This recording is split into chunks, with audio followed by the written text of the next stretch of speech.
ഇക്കാലത്ത് ചികിത്സ വളരെ സങ്കീർണവും ചെലവേറിയതുമാണ്. രോഗങ്ങൾ കണ്ടുപിടിക്കുന്നതിന് പുതിയ പുതിയ ടെക്നോളജികൾ, മെഷീൻസ് ഒക്കെ ഉപയോഗിച്ചെങ്കിലേ സാധിക്കുള്ളൂ.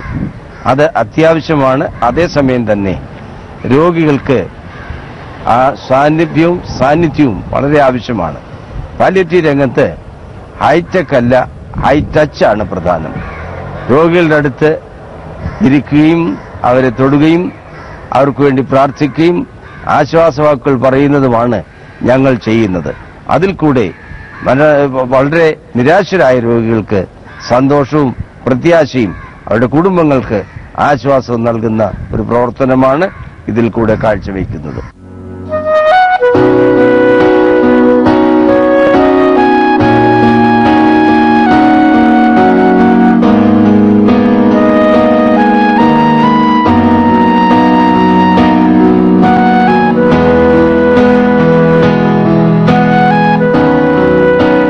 പ്രധാനമായും ഇവിടെ വന്ന് രോഗികളുമായിട്ട് സമയം ചെലവഴിക്കുന്നതാണ് ഞാൻ സാധാരണ ചെയ്യുന്നത്.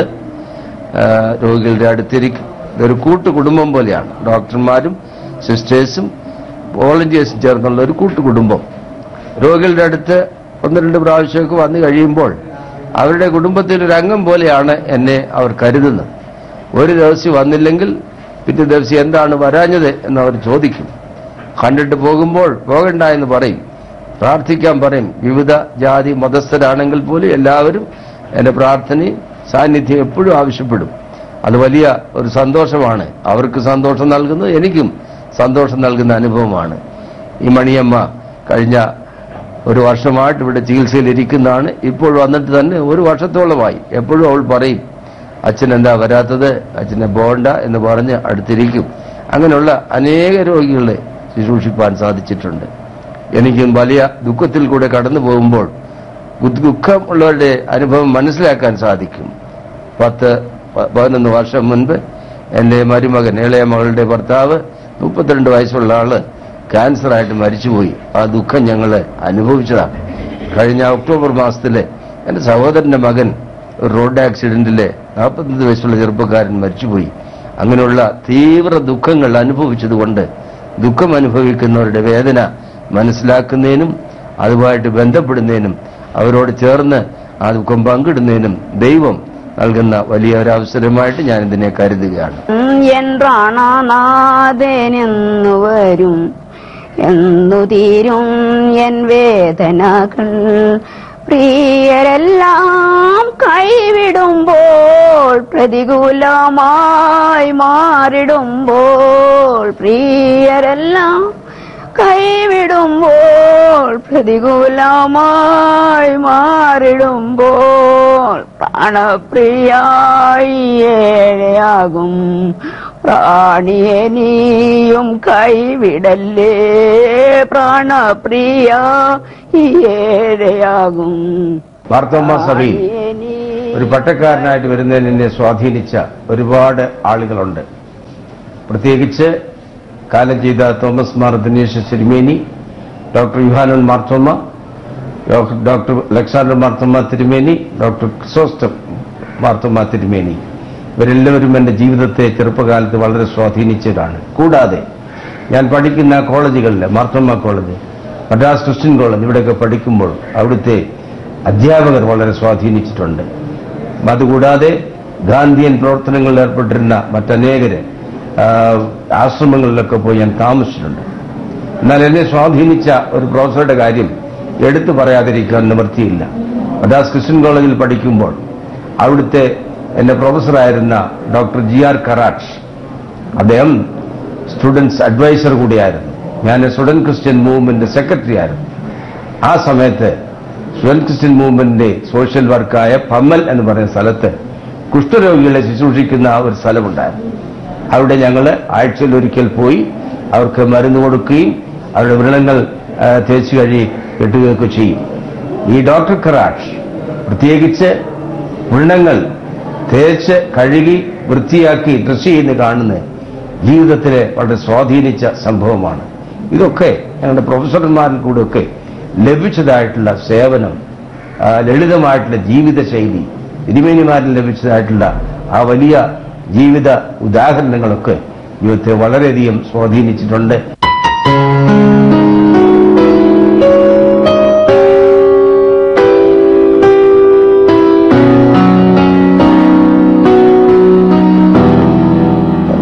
A.C. കുര്യനച്ഛന് കുറെ വർഷങ്ങൾക്ക് മുൻപ് അറിയാമെങ്കിലും ഈ പ്രവർത്തനത്തോട് ബന്ധപ്പെട്ട് അദ്ദേഹം വളരെ താല്പര്യം കാണിച്ചതുകൊണ്ട് ഈ സൊസൈറ്റി പ്രവർത്തനത്തിൽ ആരംഭകാലം മുതൽ തന്നെ പങ്കെടുത്തു.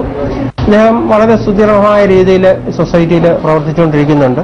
ഇതിന്റെ ദൈനംദിന പ്രവർത്തനങ്ങളിലും അദ്ദേഹം വളരെ താല്പര്യം കാണിക്കുന്നുണ്ട്. എല്ലാ ദിവസവും ഹോസ്പിറ്റലിൽ വരികയും രോഗികളെ കാണുകയും പാസ്റ്ററൽ സർവീസിന്റെ മുഴുവനായിട്ടുള്ള ചാർജ് അച്ഛനാണ് നടത്തുന്നത്. എന്നാൽ അതോടൊപ്പം വോളണ്ടിയർ സർവീസിലും ഹൗസ് വിസിറ്റുകളിലും എല്ലാം അദ്ദേഹം പങ്കെടുക്കുന്നുണ്ട്. ഈ പ്രവർത്തനം ഇന്നത്തെ നിലയിൽ എത്തുന്നതിന് അച്ഛന്റെ പങ്ക് അങ്ങേയറ്റം വിസ്മരിക്കാൻ പറ്റാത്തതാണെന്ന് എനിക്ക് പറയുന്നതിൽ വളരെ സന്തോഷമുണ്ട്.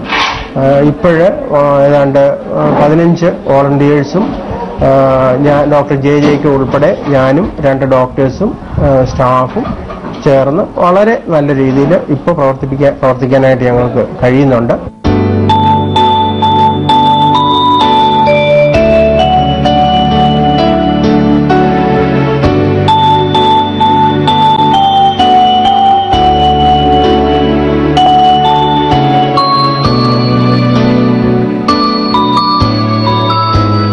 വിവിധ ജാതി മതസ്ഥരായിട്ടുള്ള ആളുകൾ രോഗികളായിട്ട് വരുമ്പോൾ മതവിശ്വാസങ്ങൾ ആചാരങ്ങൾക്കപ്പുറമായി അവർക്കൊറ്റ വിചാരമേ ഉള്ളൂ, ഈ വേദന അല്ലെങ്കിൽ ദുഃഖം എങ്ങനെയൊന്നും മാറിക്കിട്ടും. അവർക്ക് ആവശ്യമായിട്ടുള്ള സ്വാന്തനമാണ്. ആ സ്വാന്തനവും പ്രാർത്ഥനയും അവർക്ക് ആവശ്യമാണ്. എല്ലാ മതക്കാരും ഏത് മതവ്യത്യാസമില്ലാതെ പ്രാർത്ഥിക്കുവാനായിട്ട് എന്നോട് ആവശ്യപ്പെടും. ഞാൻ അവരുടെ അടുത്തിരുന്ന് ചെറിയ പ്രാർത്ഥനകൾ ചെയ്യും. അതവർക്ക് ആശ്വാസമാണ്. അവരുടെ ഭവനങ്ങളെല്ലാം സന്ദർശിക്കും. അതുപോലെ തന്നെ മരണമുണ്ടാകുമ്പോൾ ജാതി വ്യത്യാസമില്ലാതെ ആ ഭവനത്തിൽ എപ്പോൾ ചെല്ലുന്ന സമയത്ത് അവിടെ ചിലപ്പോഴേ പൂജ നടത്തുന്ന ആളുകൾ പോലും നിർത്തിയിട്ട് എന്നോട് പ്രാർത്ഥിക്കാൻ പറഞ്ഞ അവസരങ്ങളുണ്ട്. അതൊക്കെയും വളരെയധികം ഒരു സന്തോഷം അല്ലെങ്കിൽ വളരെയധികം നമ്മളെ യോജിപ്പിക്കുന്നതായിട്ടുള്ള ഘടകങ്ങളായിട്ട് കണ്ടിട്ടുണ്ട്. നമ്മളെ വിശ്വാസങ്ങളുടെ ആചാരങ്ങളുടെ പേരിൽ ഇവിടെ വേർതിരിഞ്ഞു നിൽക്കുന്ന സമൂഹങ്ങളുണ്ട്. എന്നാൽ ഈ ശുശ്രൂഷയിൽ കൂടെ വളരെ ഒരു യൂണിറ്റി കാണാനായിട്ട് സാധിക്കുന്നുണ്ട്. അതുപോലെ തന്നെ മറ്റു സംഗതി മദർ തെരേസ പറഞ്ഞ ഒരു വാചകമാണ് ഓർമ്മയിൽ വരുന്നത്. ഞാൻ വിശുദ്ധ കുർബാനയ്ക്ക് ചെല്ലുമ്പോൾ അവിടെ മുറിക്കപ്പെട്ട അപ്പത്തിൽ യേശുവിന്റെ മുഖം കാണുന്നു. അതുപോലെ തന്നെ തുടർന്നുള്ള ദിവസത്തിന്റെ തുടർന്നുള്ള സമയങ്ങളിൽ ഈ തകർന്ന മുഖങ്ങളിൽ യേശുവിന്റെ മുഖം കാണാൻ സാധിക്കുന്നു. എന്റെയും ഒരു അനുഭവം അതാണ്.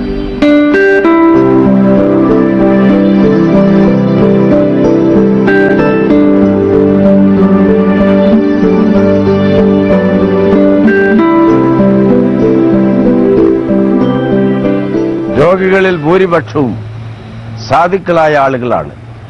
സൗകര്യമുള്ള ആളുകൾ വരുമ്പോൾ അതിന്റെ ബില്ല് അവർ പേ ചെയ്യും. പുഷ്പഗിരി ആശുപത്രിയാണ് എല്ലാ അടിസ്ഥാന സൗകര്യങ്ങൾ തന്നിട്ടുള്ളത്. എന്നാൽ സാധു രോഗികളുടെ ബില്ലുകൾ ഈ സൊസൈറ്റിയിൽ നിന്നും കൊടുക്കും.